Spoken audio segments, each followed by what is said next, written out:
Once upon a time, there was a little girl just like you, with hair just like yours, and eyes just like yours.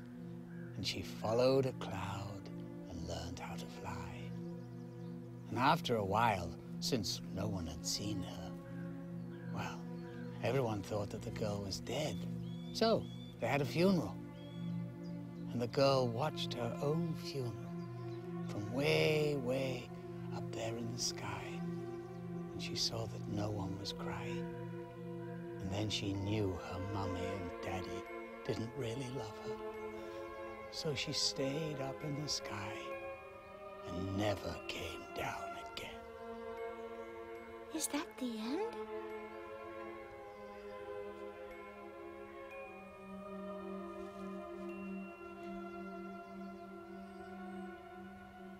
Yes.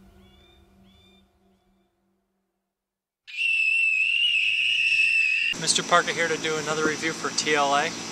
It's been a while since I've done a review for this company, but this film has been sitting there for a while, and it actually did catch my interest previously. It's Evilenko, or Evilenko. It is the 2-disc release from them. It stars Malcolm McDowell. Basically, this film is very strange and very different.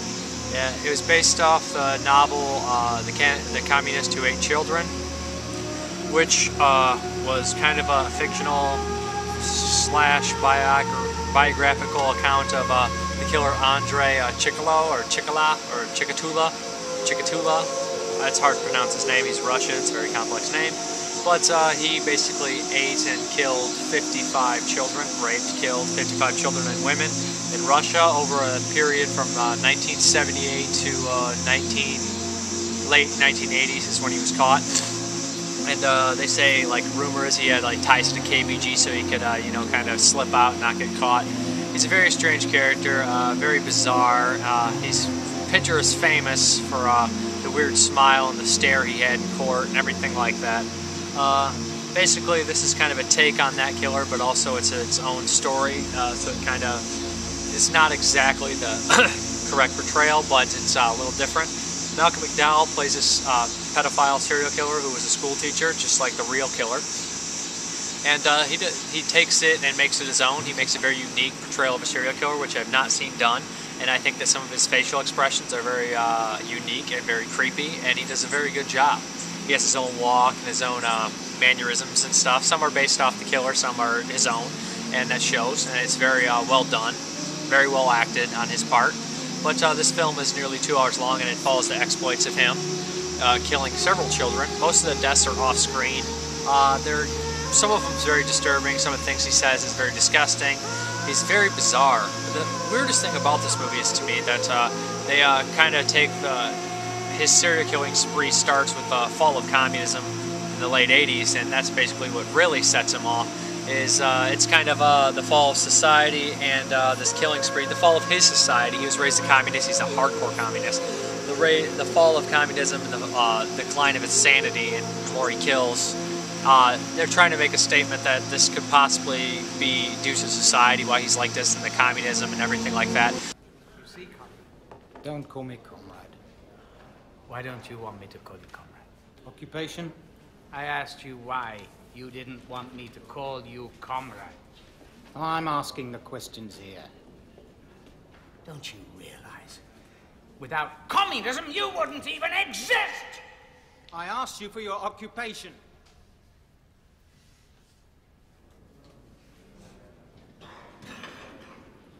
I'm a party member. I demand to speak to your superior. The party doesn't mean anything in here. Don't make things worse for yourself, lad. Just let me speak to your superior. There's something wrong.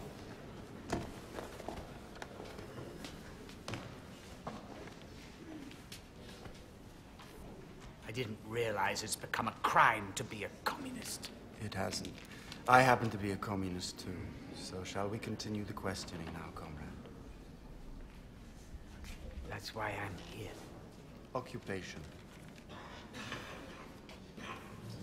I used to teach literature at boarding school number 32 in Kiev. Now I work for the railways. And what do you do with the railways? Inspect the network, report malfunctions, count the sleepers. So you've gone from teaching literature to counting sleepers. That's a strange career move, wouldn't you say? It wasn't my fault. They forced me to leave the school. Who did? Perestroika crowd. What's perestroika got to do with it? There's a war going on. And it's time for you to make the decision which side you're on.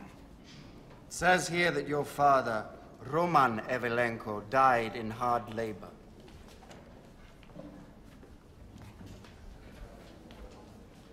Yes. My father was an enemy of the people. He deserved what he got. And I'm glad I never met him. And you should be informed that the so-called enemies of the people have been rehabilitated. They now call them victims of Stalinism. 2 years ago, a woman by the name of Irina Zubova accused you of attempted rape. Irina Zubova was a prostitute. Does it say that in your little book, too? No, I'm afraid it doesn't. No, of course not. Very bizarre, very complex, would take hours. You could discuss this for hours, which they do in the special features. They all mention it, the actors and the crew. And it's a very in-depth experience. It's an 81-minute documentary about it, and it's pretty much everything you would need to know from the cast and crew of the movie. And they do dwell into that a bit. Anyways, the film to me is a little uneven. Some parts are really great, some parts are a little strange. The whole film is strange. They say he was kind of a schizophrenic, definitely paranoid in parts, but definitely held on to that communist thing about him. There's some really great scenes in here, some really great shots.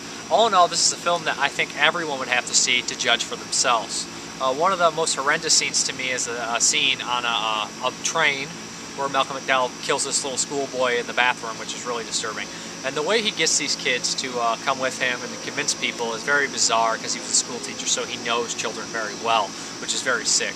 And he gets them to come with him, and he convinces them to do things they normally wouldn't do. They kind of also point out kind of a fictional thing that he almost had a hypnotist type deal. He could really, you know, with his eyes, kind of suck people in and get them to do what he wanted. And again, that's portrayed in here.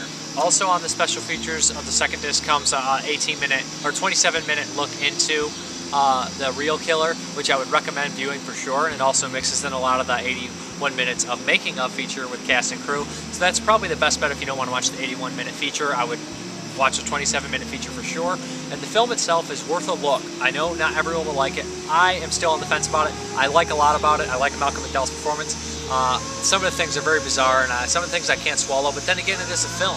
And as I said, it's hyper-fiction, hyper-realism, some of the shots. You know, it's very bizarre looking, very gloomy looking. But all in all, it's a pretty good movie. The soundtrack is very well made. The score is really great. It's a great part about the film. The lead for Malcolm McDowell does a great job. It's pretty disturbing. It tackles some really disgusting issues. But some of the scenes I thought were a bit confusing, a bit strange. But all in all, I think it's worth a view, and I probably do enjoy the film. It's just very weird, and it requires a lot more in-depth thinking sometimes, or maybe lack of thinking too much. I don't know if that makes sense. Not thinking as much. But all in all, it's a great release. It's a pretty cool, weird movie. And I must say the other actor who plays a detective looking for him is pretty good too. He does maybe a couple unbelievable things, I would say. The cool thing is, though, he's a communist too, and you know, it's not really popular to be a communist at this time in Russia, I guess, because Gorbachev is kind of falling. So he has that bond with the killer, and you know, he has a couple run-ins with him before he knows he's the killer, and they have some discussions and everything, calling each other comrade. But all in all, it's a pretty weird movie, and also the way it's filmed is kind of unique. And at first, it was kind of weird to the eyes, but eventually I got used to it, and I really enjoyed it. It looks very strange. All in all, it's a very, very weird movie, and I've never seen anything quite like it, but did I enjoy it? I'd have to say yes. Thank you for watching. Have a good one.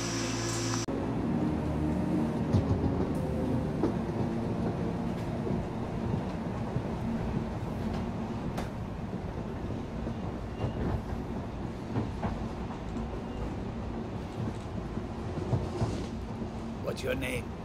Pavel Alexandrovich.